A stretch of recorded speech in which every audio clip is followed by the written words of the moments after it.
What's up, guys? So it's been probably raining for 2 to 3 weeks, and I'm trying to head over to the skate park and get some shots on this topic of sequencing, but it's just been absolutely impossible. I've been wanting to do this for this topic because I just think that actions goes really well with the topic and explains all three concepts really well. So hopefully I'll get some shots today and bring it to you, and hopefully upload a video soon. So wish me luck. Welcome to another episode looking at the idea of photography with me, Gabriel Leung. Every time I would break down one visual language word by word at a time using a mentorship style approach where I will give you 3 foundational tips just to get you started. And these 3 tips are what I think the most important for all levels of photographers, from beginners to professionals. And from the 3 tips on, I will give you a +1 tip just to elevate you a bit beyond that. And also a take-home tip a bit more about how to get you started apart from all the conceptual talking. And at the end, I'll encourage you just to go out there and shoot with a little bit of assignment encouragement. With the pandemic nowadays, creativity keeps us sane and keep us positive. So just stay safe, but continue to create. Without further ado, let's look at today's topic on sequencing photographs. Let's get started.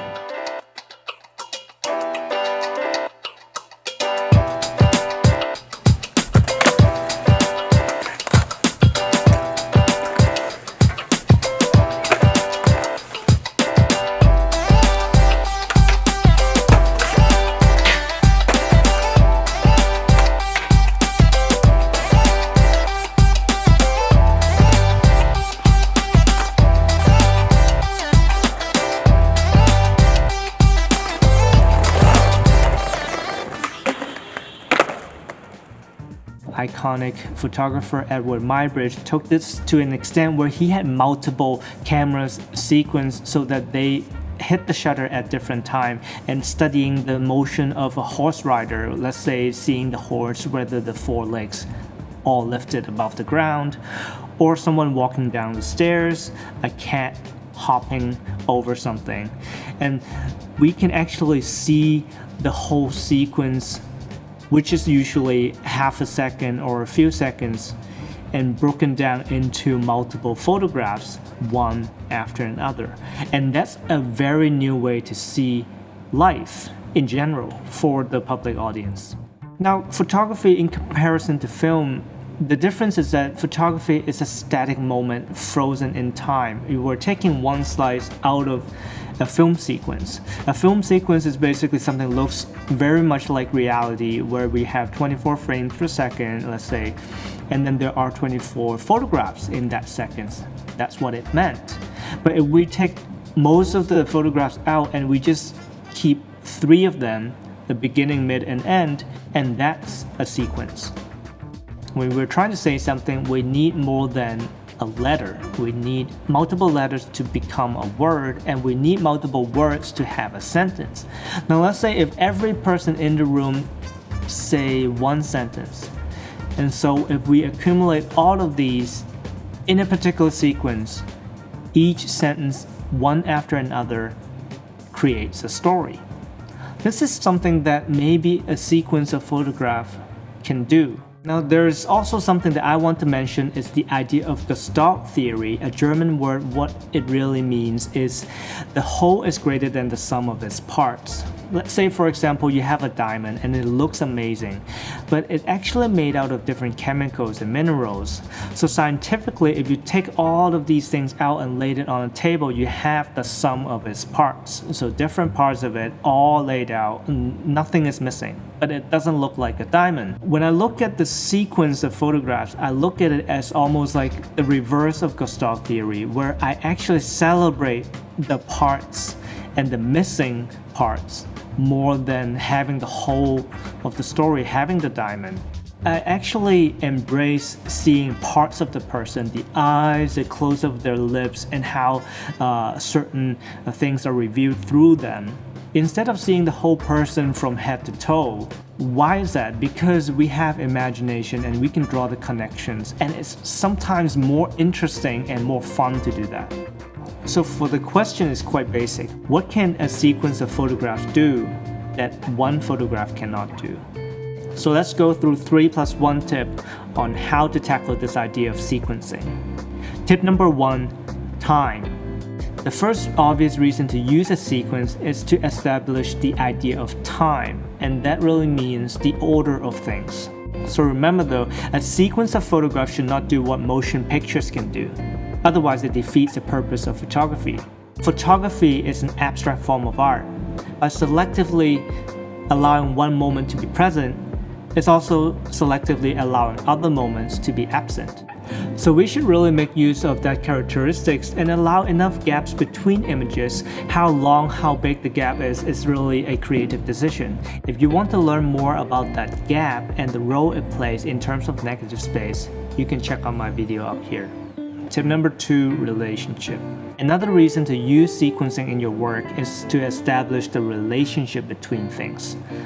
This provides extra context about the subject or the scene where you set your story by showing different sides or different parts of the story.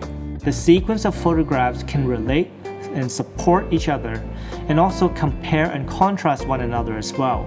So your decision making on how to sequence one after another, which image to come after the last, really makes a big difference. What speaks to each other and what doesn't. Now also, juxtaposition plays a role when you have images very close to each other or just one after another.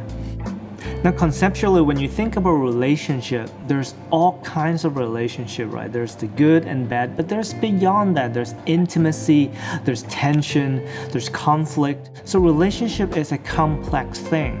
Think of it a bit more three-dimensional and not just two-dimensional in terms of viewing the images, but also deeper in meaning, in emotions, how it evokes the audience's reaction when they perceive the images. So the last video I had to change the battery, and somehow when the camera turned on, the mic wasn't automatically on, so I had to re-record this part.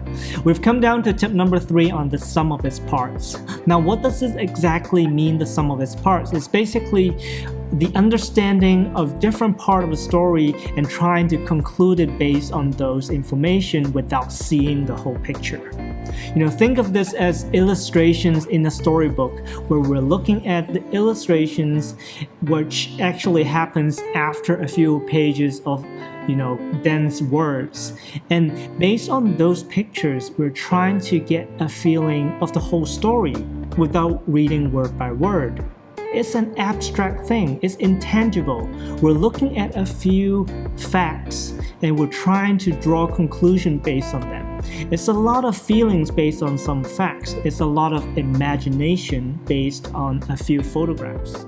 So by showing part of the story without showing the whole allows the viewer to fill in the blanks, keeping them a little more active and a little less passive.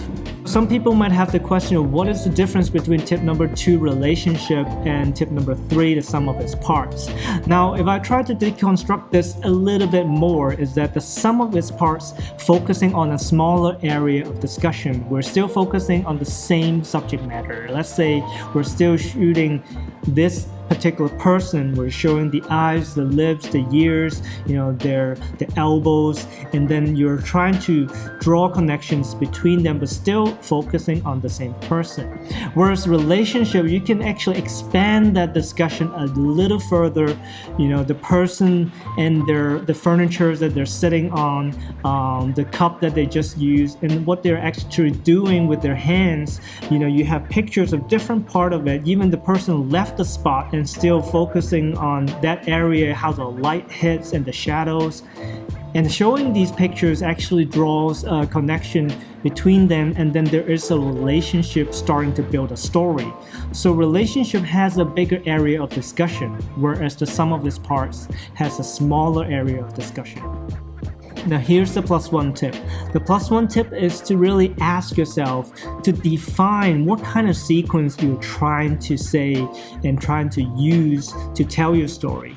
Whether it's a sequence to capture on the spot, a sequence to prepare ahead of time and actually making sure everything is in the right order before you execute the sequence, or something that happens when you are actually went back to your desk and editing the photos, and oh wow, this really works together. It speaks together one after another.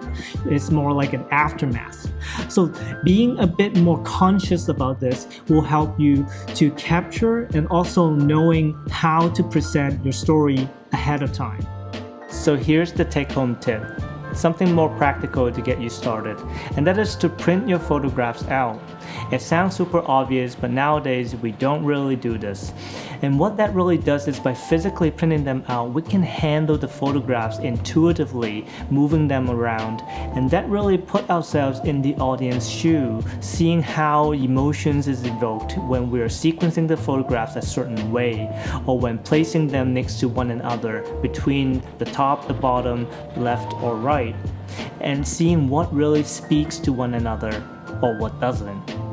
Quick recap on the 3 tips about how to utilize sequencing in your photography is time, relationship, and the sum of its parts. So now you've learned the idea of sequencing and you want to try it for the first time, I would suggest to find some kind of action event. And alternatively, you can also go on a short trip and just try all 3 main concepts on time, relationship, and the sum of its parts. See how they differ from one another. Try to define the difference. And also, when you go back and just print out those photographs and try to arrange them organically where you can just use your hand and handle them. Even vary the sizes of photographs. They also speaks to one another differently. Now this also has the idea of hierarchy when it comes to size as well, which we will also discuss later on down the line. I hope you enjoyed this video.